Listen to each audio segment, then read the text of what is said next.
एक राजा बड़ा धर्मात्मा, न्यायकारी और परमेश्वर का भक्त था।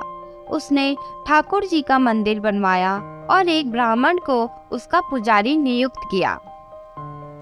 वह ब्राह्मण बड़ा सदाचारी, धर्मात्मा और संतोषी था। वह राजा से कभी कोई याचना नहीं करता था। राजा भी उसके स्वभाव पर बहुत प्रसन्न था।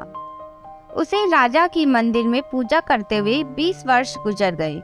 उसने कभी भी राजा से किसी प्रकार का कोई प्रश्न नहीं किया।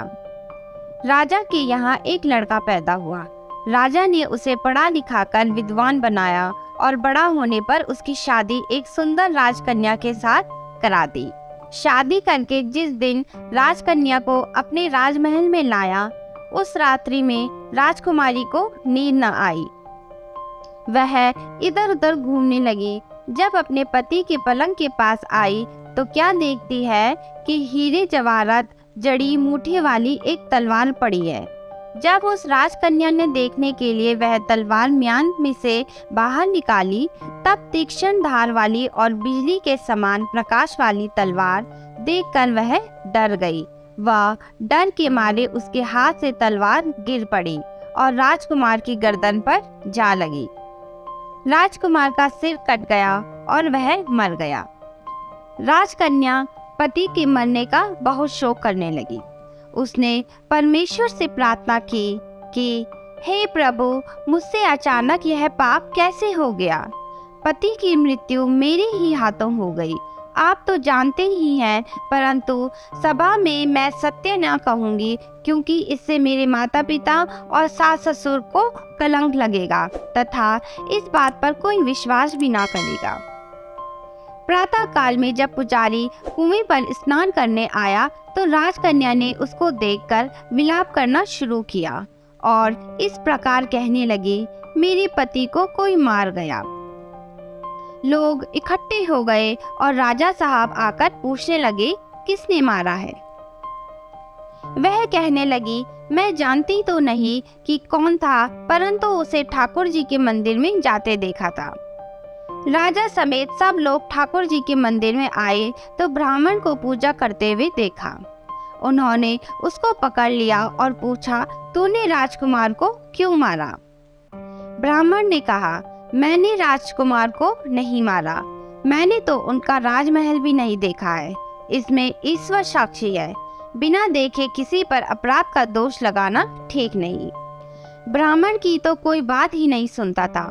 कोई कुछ कहता था तो कोई कुछ। राजा के दिल में बार बार विचार आता था कि यह ब्राह्मण निर्दोष है, परंतु बहुतों के कहने पर राजा ने ब्राह्मण से कहा, मैं तुम्हें प्राणदंड तो नहीं देता, लेकिन जिस हाथ से तुमने मेरे पुत्र को तलवार से मारा है, तेरा वह हाथ काटने का आदेश देता हूँ।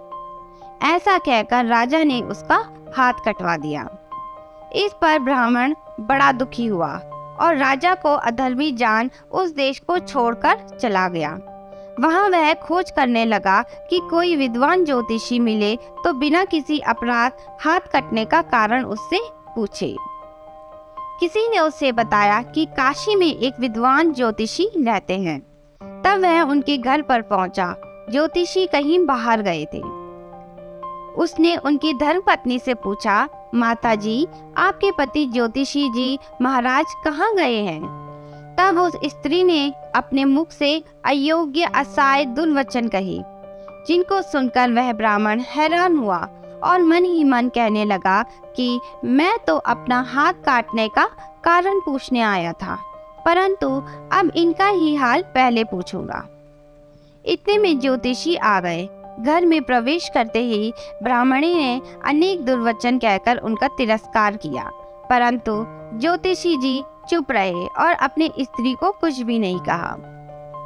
तदनंतर वे अपनी गद्दी पर आ बैठे। ब्राह्मण को देखकर ज्योतिषी ने उनसे कहा, कहिए ब्राह्मण देवता, कैसे आना हुआ।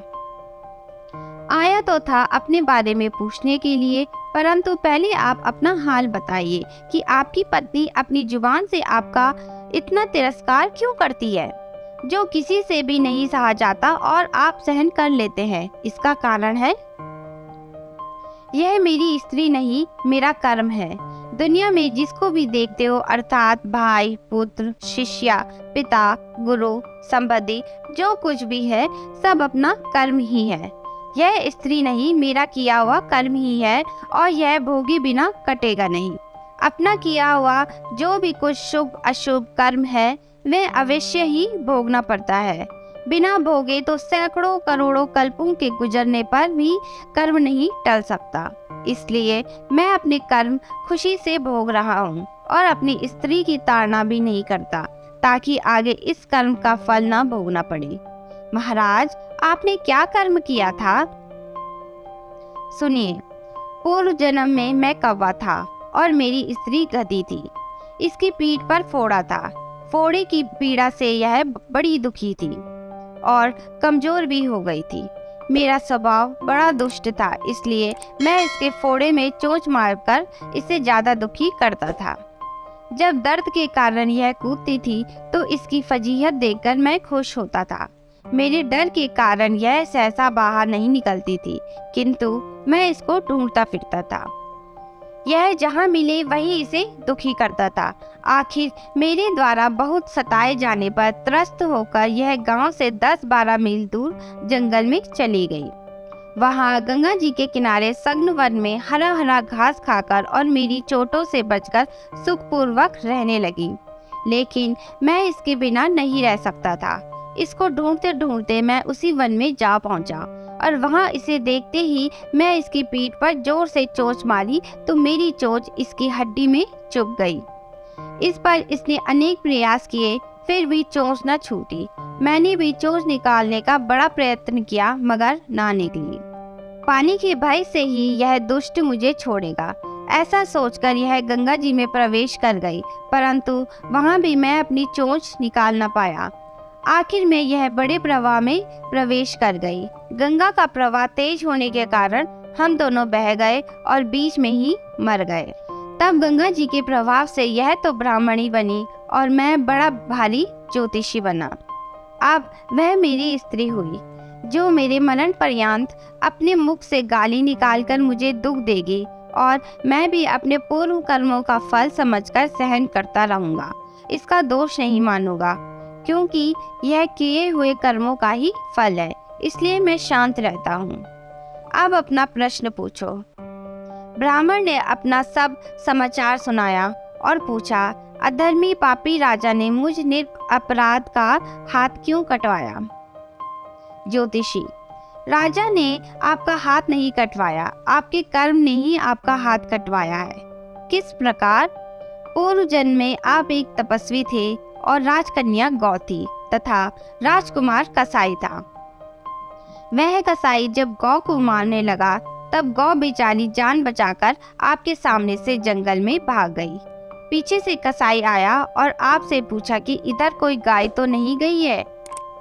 आपने प्रण कर रखा था कि झूठ नहीं बोलूंगा, अतः जिस तरफ गौ गई थी उस तरफ आपने हाथ से इशारा किया तो उस कसाई ने जाकर गौ को मार डाला।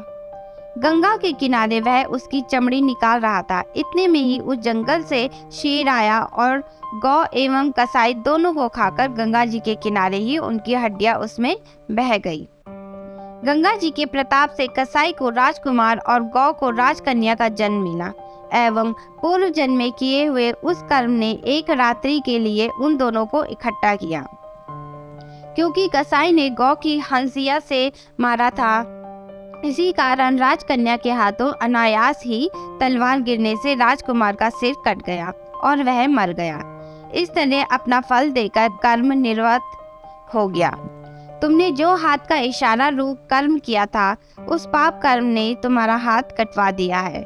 इसमें तुम्हारा ही दोष है, किसी अन्य का नहीं। ऐसा निश्चय कर सुखपूर्वक रहो, कर्म फल का भोग टलता नहीं। कितना सहज है ज्ञान संयुक्त जीवन। यदि हम इस कर्म सिद्धांत को मान ले और जान ले तो पूर्व कृत घोर से घोर कर्म का फल भोगते हुए भी हम दुखी नहीं होंगे, बल्कि अपने चित्त की समता बनाए रखने में सफल होंगे। भगवान श्री कृष्ण इस समत्व के अभ्यास को ही समत्व योग संबोधित करते हैं, जिसमें दृढ़ स्थिति प्राप्त होने पर मनुष्य कर्म बंधन से मुक्त हो जाता है। अगर आपको हमारी कहानियाँ पसंद आती है तो प्लीज़ हमें सपोर्ट कीजिए और हमारे चैनल को लाइक, शेयर और सब्सक्राइब ज़रूर करें।